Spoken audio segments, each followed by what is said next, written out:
बहू की नारूप। ममता बहुत ही समझदार और होनहार लड़की है जो उससे मिलता उसे पसंद करता। ऐसे में देखो ममता, मैं शादी करूंगा तो सिर्फ तुमसे, नहीं तो किसी से नहीं। हाँ वो तो ठीक है, लेकिन एक बार मम्मी पापा को लेकर मेरे घर आ जाओ, देखते हैं क्या बात होती है। बड़े मान गए तो। अगले दिन रोहित के माँ बाप ममता के घर आते हैं। हे भगवान, कितना बड़ा बंगला है। बेटा ये तो बड़े घर की पढ़ी लिखी लड़की है, ये क्यों करेगी हमारे घर शादी। तभी ममता के माँ पापा भी आ जाते हैं, दोनों ही काफी सरल और सुलझे से। आइए आइए, ममता ने बताया आप लोगों के बारे में। देखिए रोहित अच्छा कमा रहा है, आगे तरक्की करेगा तो अच्छा ही करेगा। बाकी ममता भी पढ़ी लिखी है, अच्छी नौकरी लगने में देर नहीं लगेगी। क्यों रोहित?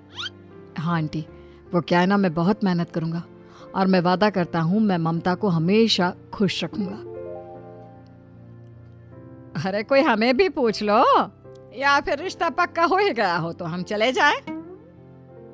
अरे अरे कैसी बात करिए बहन जी, बच्चों को तो आप ही ने संभालना है। क्यों ममता की माँ? खैर, रोहित की माँ को अपनी बेइज्जती लगती है और वो सोच लेती है कि वो सारा बदला शादी के बाद ममता से लेगी। शादी के बाद हाँ तो ममता, क्या क्या आता है। देखो शादी तय करते वक्त तो हमें बस मूर्ति की तरह बिठा दिया गया था, पूछने का मौका ही नहीं दिया कि कैसे शादी तय करते। माना तुम बड़े घर की बेटी हो, लेकिन बेटे को मैंने भी इस लायक बनाया है कि वो भी कल को बड़ा घर ले सके, समझ रही हो ना। जी माँ जी, वो क्या है ना, काम तो मुझे कुछ खास नहीं आता, लेकिन सीख जाऊंगी। माँ जी, पढ़ाई लिखाई के चक्कर में कभी माँ ने काम नहीं करने दिया। माँ तो माँ होती है, लेकिन यह भी जानती होगी ना कि सास कभी माँ नहीं होती, ना हो सकती है, ठीक है। ममता क्या कहती, आदत ही नहीं थी कि कोई उससे ऐसे बात करे, तो वो मान जाती है जो कुछ भी सास कहती है। बहू तुझे तो पता है बाहर का दूध कितना महंगा और मिलावट भरा होता है। वो आंगन में जो गाय खड़ी है ना, रोज सुबह शाम उसका दूध निकाला कर, समझ गई। लेकिन माँ जी, मुझे तो ये काम बिल्कुल नहीं आता। अरे तो सीख ले, तू ही तो बोल रही थी ना कि सीख लेगी।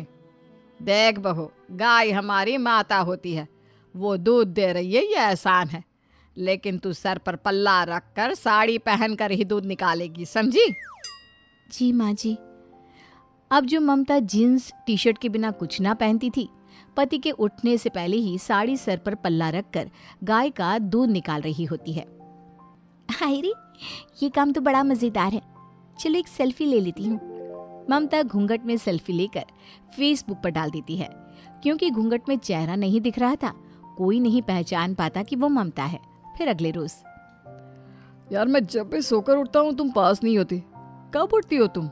और नहा धोकर तैयार, क्या बात है? मेरा ऑफिस तुम्हारे ऑफिस से पहले होता है ना, और आज तो हमारे ऑफिस में फॉरेन से क्लाइंट्स आ रहे हैं। देखो तो कैसी लग रही हूँ, शादी के बाद पहली बार कोट पैंट पहन कर जा रही हूँ। अरे क्या मस्त कॉर्पोरेट लुक आ रहा है। रुको मैं तुम्हारी फोटो खींचता हूँ। नहीं प्लीज नो।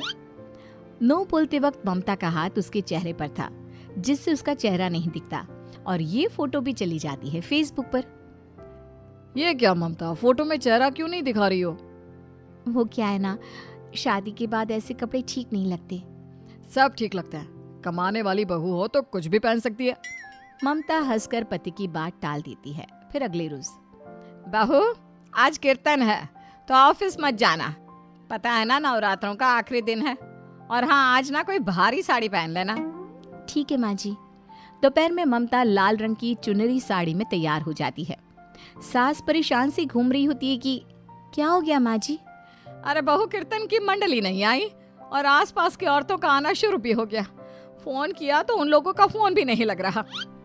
माँ जी, माइक तो है ना हम लोगों के घर पर? हाँ है तो। माँ जी, मुझे ना कुछ भजन आते हैं, वही मैं सुना दूंगी। और फिर क्या, पूरे घर में अगरबत्ती और हवन के धुएं के बीच से बहू की मधुर आवाज में संगीत पूरा समा बांध देता है। पास बैठी पड़ोसन कहती है, क्या बात है, रुको बहू की वीडियो बनाती हूँ।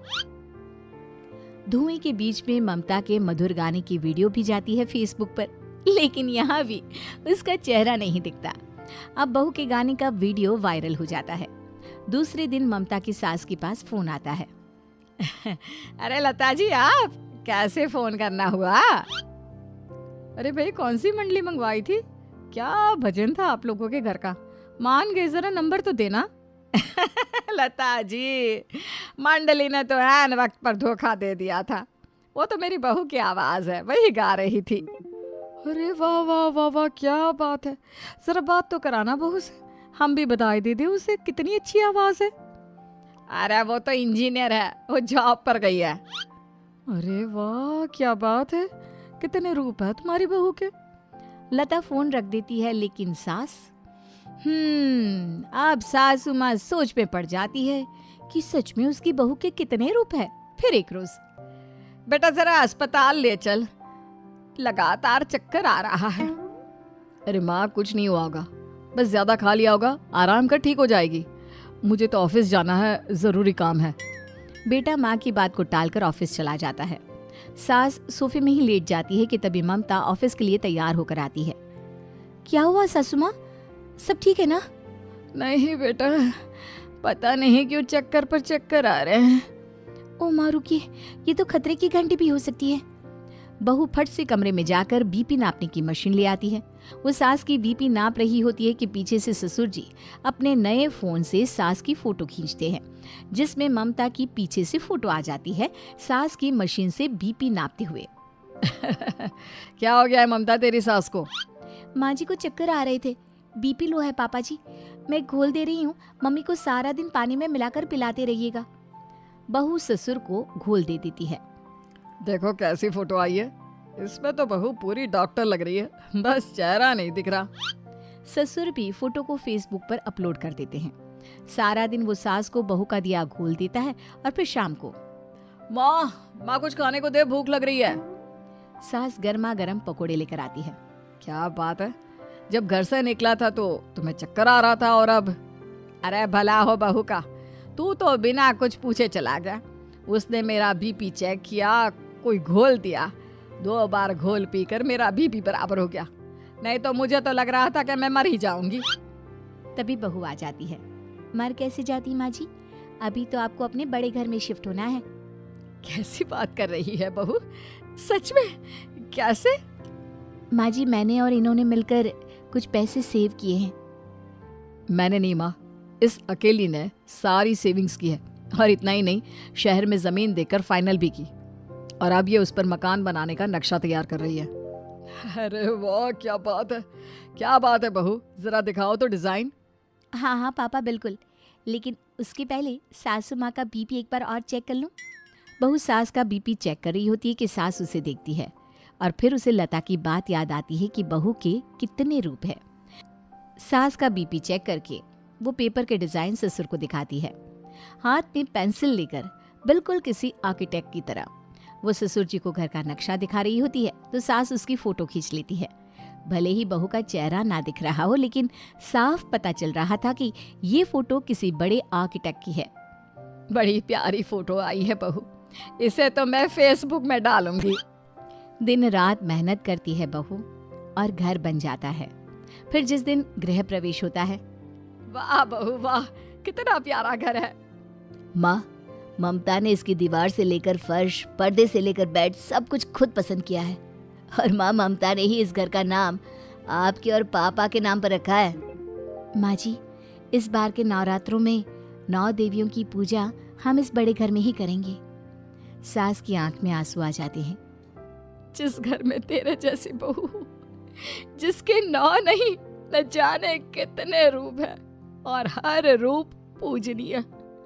बेटा, मेरे घर की तो तू ही देवी है।